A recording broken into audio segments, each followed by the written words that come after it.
अस्सलाम वालेकुम ल्यूज़, मैं हारिस अज़मी प्रोफेशनल एस्ट्रोलॉजर आपकी खिदमत में हाज़िर हूँ इस हफ्ते की एस्ट्रोलॉजिकल रिसर्चेस के साथ। जनवरी के आखिरी कुछ दिन 29 और 30 और 31 और फिर फरवरी के 5 दिन उनकी रिपोर्ट्स, उनके एस्ट्रोलॉजिकल इवेंट्स इस वीडियो में मैं डिफ़ाइन करने वाला हूँ। आपके लिए आपका रूलिंग प्लैनेट इस वक्त 7th एंगल पर काम कर रहा है। ये किसी ब्लेसिंग से कम नहीं है ल्यूज़। आपकी नेचर में 7th एंगल की इम्पोर्टेंस या 7th एंगल को जो फ्यूल्स मिलते हैं वो बड़े अहमियत के हामिल है। तफसील बयान करता हूँ। एक तो बिज़नेस नौइयत के जितने भी पार्टनरशिप के काम हैं वो फ्लरिश करेंगे। ऐसे लोग जो बिज़नेस क्राइसिस में थे अपने पार्टनर्स के साथ या अपने इन्वेस्टर्स के साथ या फिर अपने क्लाइंट्स के साथ, वो सेटल डाउन होते हुए नज़र आ रहे हैं। तो आपकी वो कॉम्प्लिकेशन जो आपकी ज़ात पर लोगों ने पैदा की है वो रिपेयर हो जाएगी। मतलब आप ठीक कर रहे थे, लोग आपको गलत समझ रहे थे, आपकी प्लान उनके समझ में नहीं आ रहे थे, आपकी परफॉर्मेंसेस उनकी समझ में नहीं आ रही थी, तो वो अब आपको समझने लग जाएंगे। तो एक तो वो झगड़े, वो इश्यूज़, वो टेंशन्स रिजॉल्व होंगी। दूसरा एडवांटेज सुनिए, 7th एंगल पर सूरज की ये परफॉर्मेंसेस आपके सोर्स ऑफ इनकम को बढ़ाएंगी विद योर मेजर डिसीजंस। आप बड़े डिसीजंस लेंगे और इफेक्टिव होंगे, प्रॉफिटेबल होंगे, ईजी होंगे। फिर सूरज आपके 7th एंगल पर रहते हुए आपको ज़्यादा ड्यूटीफुल कर देगा, आपके अंदर ज़्यादा एहसास ज़िम्मेदारी पैदा होगा। तो ये मटीरियल नौइयत के एडवांटेजेस थे जो मैंने बयान किए। अब इसे फैमिली नौइयत पर जज करते हैं। सूरज 7th एंगल पर रिलेशनशिप ट्रबल्स को रिपेयर करता है। जैसे बिजनेस में जो रिलेशन से उनकी भी ट्रबल्स रिपेयर हुई, इसी तरह फैमिली में जो ट्रबल्स आती हैं, नाराज़गियाँ, नफ़रतें, मिसअंडरस्टैंडिंग्स, फ्रैंकनेस की कमी, एक दूसरे की तलब ना रहना, वो सब रिकवर होने लगती है। एक दूसरे के लिए एहसास पैदा होता है, फैमिली में इत्तेफाक पैदा होता है। हाउस वाइफ्स अपनी परफॉर्मेंसेस से, अपनी दुआओं से, अपनी अपीयरेंस से घर में बरकत और खैर की वजह बनती हैं। हाउस वाइफ्स के लिए ये चांस भी होता है कि अगर वो किसी तरह के बिज़नेस की तरफ आना चाहें, किसी तरह की किसी मसरूफ़ियत की तरफ आना चाहें, चाहे वो मसरूफ़ियत वेलफेयर पॉइंट ऑफ व्यू से हो, चाहे वो मसरूफ़ियत source of income point of view से हो, चाहे वो मसरूफ़ियत अपने टैलेंट को इन्हांस करने की सूरत में हो। घरेलू ख़वातीन अगर तालीम की तरफ आना चाहें, घरेलू ख़वातीन अगर किसी इन्वेस्टमेंट की तरफ आना चाहें, so this is right time जब सूरज इतनी सपोर्ट करेगा। तीसरा एडवांटेज सुने, सूरज आपकी नेचुरल एबिलिटीज़ को इन्हांस कर देता है। ये आपकी नेचर को फ्यूल अप करता है। आपकी वो बुरी आदतें जो आपने अपने रॉन्ग ख्वाहिशों की वजह से पैदा कर लीं, वो बुरी आदतों पर आप काबू पा सकते हैं, उनको दूर धकेल सकते हैं, उन्हें कम कर सकते हैं, उनके डैमेजेस को रिपेयर कर सकते हैं एंड उन डैमेजेस को दोबारा अपनी ज़ात पर हावी ना होने दें। सूरज ऐसी करेज भी प्रोड्यूस करके देता है। कोई बंदा खौफज़दा रहने लग गया है, वो ल्यू लेकिन खौफज़दा रहने लग गया। कोई खातून अंदर से इतनी सेंसिटिव हो गई हैं कि ज़रा ज़रा सी बात उन्हें इरिटेट कर देती हैं। ये बुरी चीज़ है।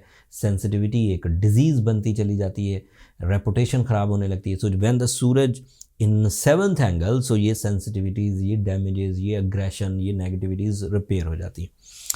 आपके लिए मार्स आपके 11th एंगल पर है। That is another big news. Mars आपके लिए कंबाइन एफर्ट्स को फेवर करेगा। मार्स आपके लिए दोस्तियों को बढ़ाएगा। मार्स आपके लिए सैर व सियाहत को फेवर करेगा। मार्स आपके लिए एजुकेशनल ट्रैवल्स को फेवर करेगा। मार्स आपके लिए दोहरी शहरियत के हसूल में मदद देगा। मार्स आपके लिए लॉन्ग डिस्टेंस जर्नीज़ क्रिएट करेगा। जुपिटर आपके 9th एंगल पर, this is big news. Jupiter is a long term planet. 9th angle पर ये स्पिरिचुअल टाइप के एडवांटेजेस देता है, जैसे हम्बलनेस आती है, जैसे आजिज़ी आती है, जैसे सीनियर्स के साथ ताल्लुकात अच्छे होते हैं, जैसे हायर एजुकेशन में मदद मिलती है। जुपिटर की फेवर आपकी नॉलेज को पुख्ता कर देती है। जुपिटर की फेवर आपके अंदर की उन खराबियों को दूर कर, अंदर की ज़हनी खराबियों को दूर करती है जो आपको डिसीजन नहीं लेने देती, जो आपको किसी चीज़ में तस्कीन नहीं आने देती। एक आदमी हो, उसके पास 2 राय हो, जब तक वो किसी फिक्स राय पर नहीं चलेगा, वो ना तो डिसीजन ले पाएगा, ना दिल में इत्मीनान महसूस कर पाएगा। वो उलझा रहेगा कि ये करूँ, ये करूँ, ये करूँ। वो ग्रे एरियाज़ में रहता है। एंड ग्रे एरिया वाले डिसीजन कभी कभी फ़ायदा देते हैं, बट मोस्टली वो नुकसान देते हैं। आप जब अपने इरादों में पुख्ता होते हैं तो पुख्तगी आपको फ़ायदा देती है। That is your will.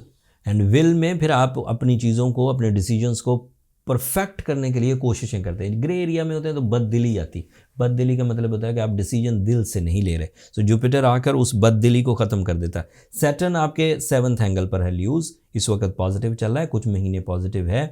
सूरज भी आपके 7th एंगल पर है। So you are in your best phase. क्योंकि ये वीकली वीडियो है इसलिए मैं सैटर्न की अगली मंजिलें बयान नहीं कर रहा, लेकिन ये जहन में रखिएगा कि इसने कुछ महीनों के बाद ट्रबल में चले जाना है। सो जो डिसीजन इस वक्त रिलेशनशिप के, बिजनेस पार्टनरशिप के, ट्रैवलिंग के, लाइफ पार्टनरशिप के, नाराज़गियों को ख़त्म करने के, लिटिगेशंस के, इन्वेस्टमेंट्स के, एजुकेशन के, डुअल नेशनैलिटी के, घर के जो डिसीजन लेने हैं, अभी आपके पास कुछ महीने हैं।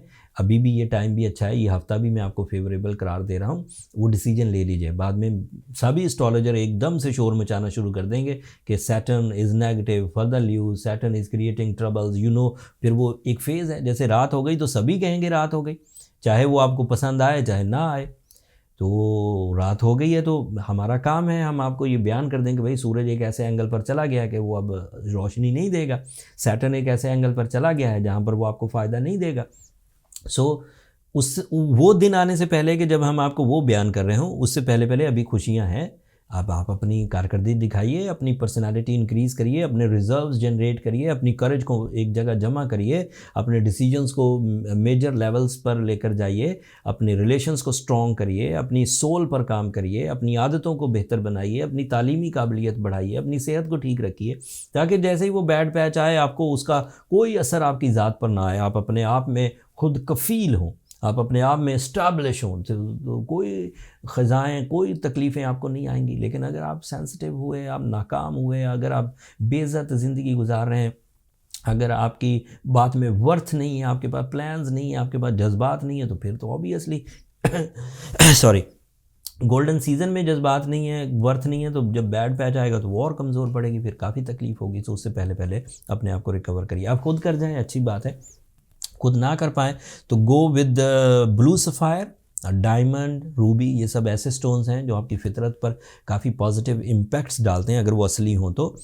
नकली तो वैसे भी नहीं पहनना चाहिए, चाहे वो आपके लिए अच्छे हों या नहीं, वो तो फ़ायदा नहीं देते। एंड साथ में आपको सूरज शम्स पढ़नी चाहिए 5 times in a day. And कोशिश करें कि सफ़ेद रंग ज़्यादा से ज़्यादा इस्तेमाल भी करें एंड सदका भी दें। सफ़ेद रंग का दिन जुम्मा होता है, जुम्मे वाले दिन खैरात की जा सकती है। That's all from my end lose. Hopefully आज की जो वीडियो और उसमें जो एस्ट्रोलॉजिकल अवेयरनेस थी वो आपको पसंद आई होगी। अगर आपकी नॉलेज में इतना सा भी इजाफा हुआ है तो अपनी दुआओं में मुझे और मेरी टीम को ज़रूर याद रखिएगा। चैनल को सब्सक्राइब करना मत भूलिएगा। आप लोगों की सब्सक्रिप्शन हमारी हौसला अफजाई की वजह बनती है। अगले हफ्ते जो मज़ीद एस्ट्रोलॉजिकल चेंजेस आएंगी उनकी तफसील के साथ आपकी खिदमत में हाज़िर होऊंगा। तब तक के लिए मुझे इजाज़त दीजिए। अल्लाह ने के बाद।